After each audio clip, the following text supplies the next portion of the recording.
Okay, this is our first warm-up that we're doing. We'll do this one together. So first let's put your name at the top of the paper. And this is warm-up number 1. Put your period. Alright, this is a 10-question warm-up, which is reviewing everything that we've learned so far. So the first thing we're going to look at is finding the slope of a line that passes through 2 points. If you remember, slope is your up and down over your left to right. And so I'm going to connect my y's on the top and my x's on the bottom, and think of distance on a number line. So from 2 to -1 on a number line is to the left 3 spaces, and from 3 to +7 on a number line is to the right 4 spaces.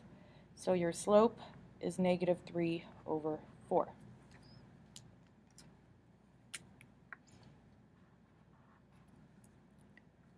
Can't really see that marker. Alright, number 2, find the slope and y-intercept for the line.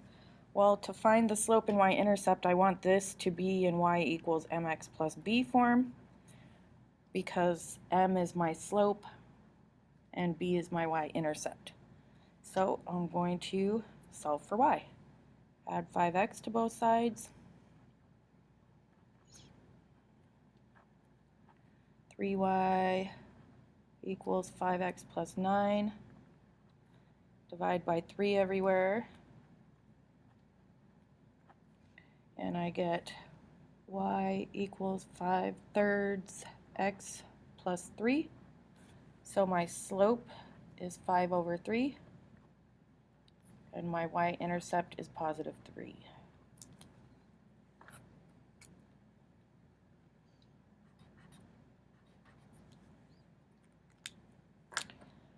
Next, find the x and y intercepts of the line. So let's first go over here, and I'm going to put my ruler on the graph. An x-intercept is where my ruler hits the x line, and I know that on that line y is equal to 0.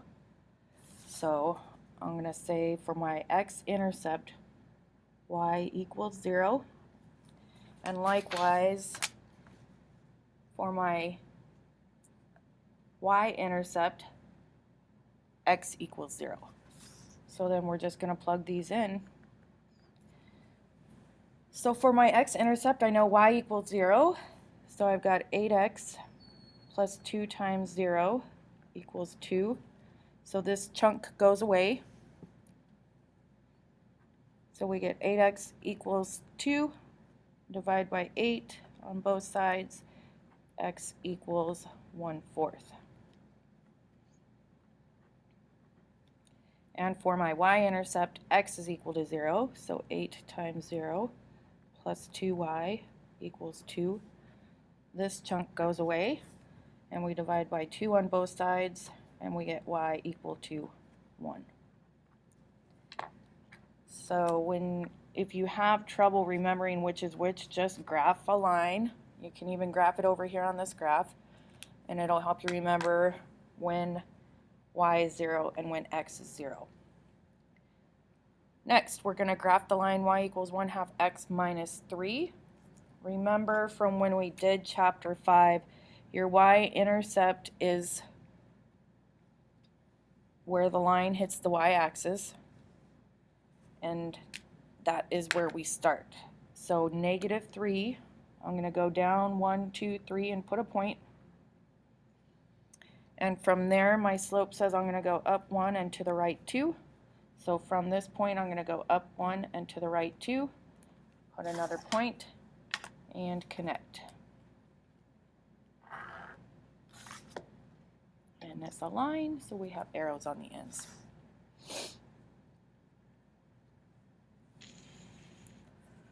Write the equation of the line with slope 3 and passing through the point 2, 5.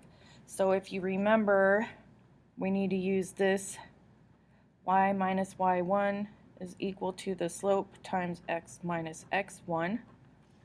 And this x1 is here, and the y1 is here. And we're just going to plug these things in and solve. So y minus y1 is equal to m times x minus x1. And we're going to solve for y like we did up above. First I'm going to distribute, and we get 3x minus 6 equal to y minus 5. I'm going to add 5 to both sides, and we get y is equal to 3x minus 1.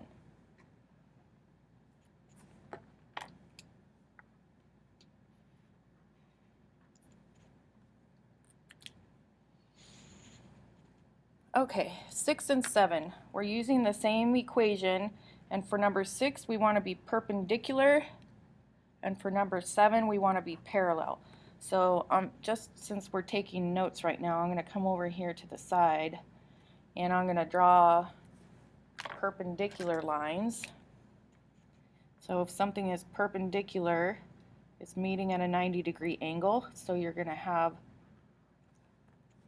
that's not perfect, but something like this. So if this is my original line, this is a positive slope, which means if something's perpendicular, the slope is an opposite sign. So we're going to remember that. And so for perpendicular, we flip the sign and we flip the slope. So y equals, if my slope is negative 1 over 3, my new slope will be positive 3 over 1, and then with an intercept of negative 1. Parallel lines, if you remember, parallel lines make equal signs. Parallel slopes are equal, and I'll draw that really quick. So here's a graph. Here's a line. Here's another line. These lines will never cross. It means their slopes are equal. So y equals negative 1/3 x minus 1 is parallel to y equals negative 1/3 x plus 4.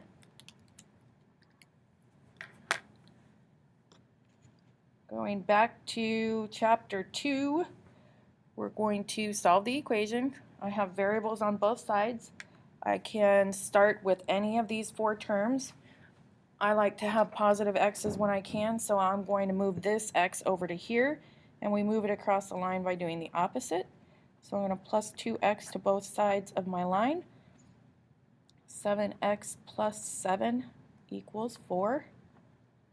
I'm going to move over here because I'm out of space. I write big. 7x plus 7 equals 4. And we want to get x by itself, so minus 7 to both sides. 7x is equal to negative 3. Divide by 7. And x is equal to negative 3 over 7.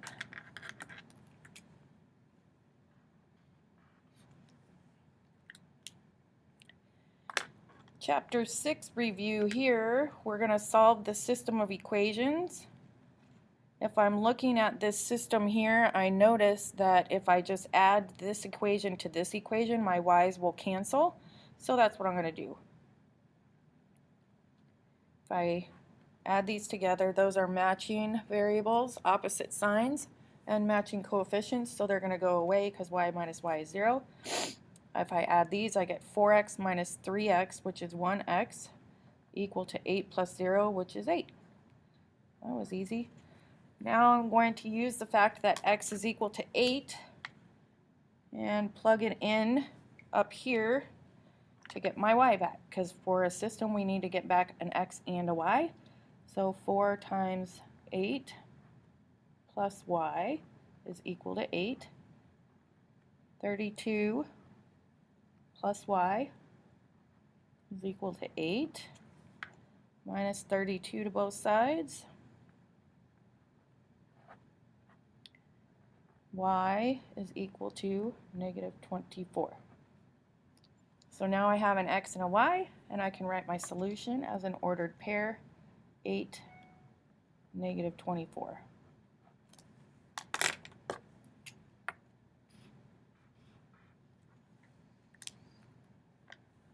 last, number 10, this is chapter 8, review. So I want to factor w squared minus 5w minus 14. I know that when I'm done factoring, I'm going to have two sets of parentheses. And so I'm going to think of my factor sum table if you need to write it out.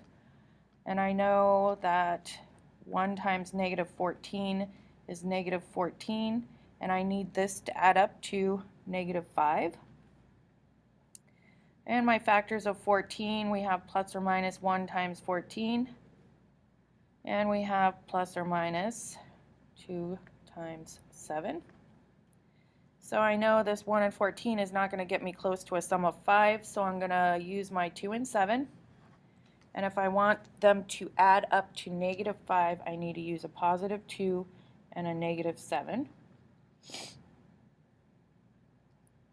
And so we have w plus 2 times w minus 7.